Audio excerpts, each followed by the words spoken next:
Matt Holmes here with University of Indianapolis sophomore guard Reece Cheatham. And Reece, a belated Merry Christmas. How was your holiday? My holiday was real good. Got to spend time with family and the newborn, so I enjoyed it. How's that, making that adjustment? Must have helped to have this long break here to kind of make that adjustment to fatherhood during the holiday break. Yeah, this break, I usually don't get this, but this the Division II rules really helped out, and I really took advantage of that.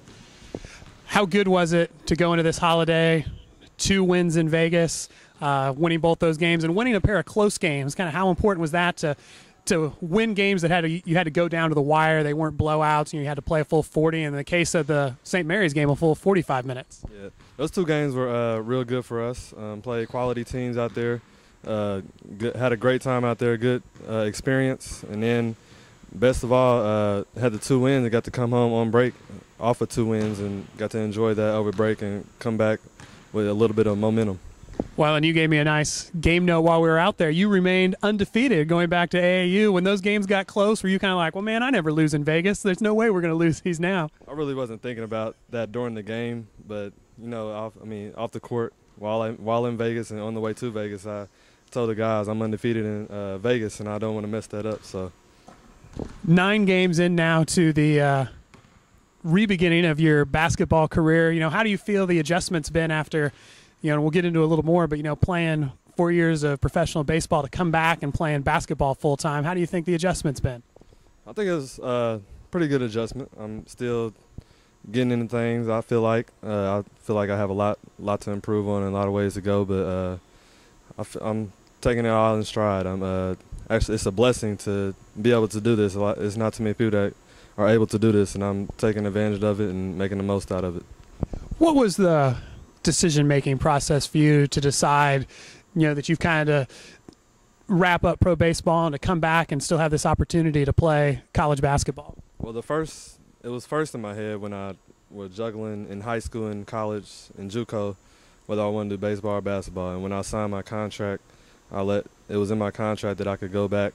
I mean, I'll still have years left to play basketball if that's possible. And about the second or third year, I wasn't thinking about it, but when I got released in March in 2011, that was one of the big things, and I waited to see if any clubs would call, and I didn't get any calls for 2 months, so I was basically on standstill. So I had to do something with my life. I couldn't just sit at home and just go to school, so I made the decision to come back, and fortunately I was able to come back and do one of the other things that I love. So, well, and when you were looking around, I mean, was UIndy really one of your high priority? Obviously you're here now, but high priority is being able to stay home and stay in town, or, you know, how many people were kind of looking at you, or were you reaching out to when you decided that you wanted to come back to basketball? My first thing was I was going to go walk on at any Division I, or if I had the opportunity to get a scholarship there.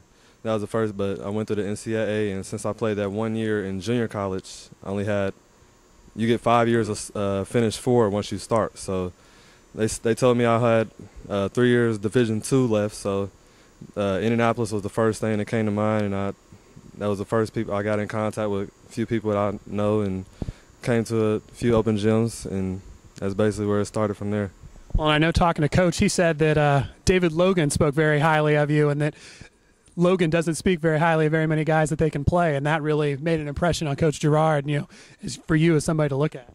Yeah, I didn't know anything about that part, but I played with David Logan and a lot of overseas and NBA guys over the summer, and that's basically how I stayed in shape for baseball in the off season. So in the summer, and that's type of talent and competition I got to play with, and fortunately I was able to get that kind of compliment.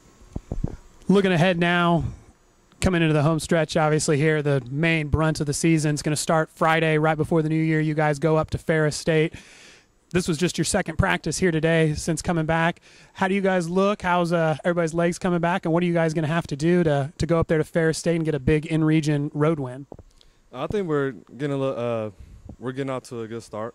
Everybody, like I said, everybody in Division II had the same break we had, so we're all going to the same problem as far as getting in shape and getting our legs back under us. But we're making the adjustment pretty well, and I think we'll be ready to play our next opponent in future.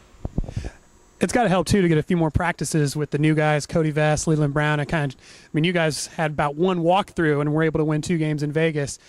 How much does that help too, getting these practices to get a little more cohesion amongst this group that you're going to finish the rest of the season with? That's real big. That chemistry is something. If you got good chemistry, it doesn't matter the talent. You got good players on the court at the same time, and chemistry, and they're good. They're 2 key guys that we're going to need. We're going to need them to help us, and it's real good to get these out of the way and get them acquainted. Well, Reece, thank you very much for the time. Good luck against Ferris State on Friday, and early Happy New Year to you. Thank you. Happy New Year to you.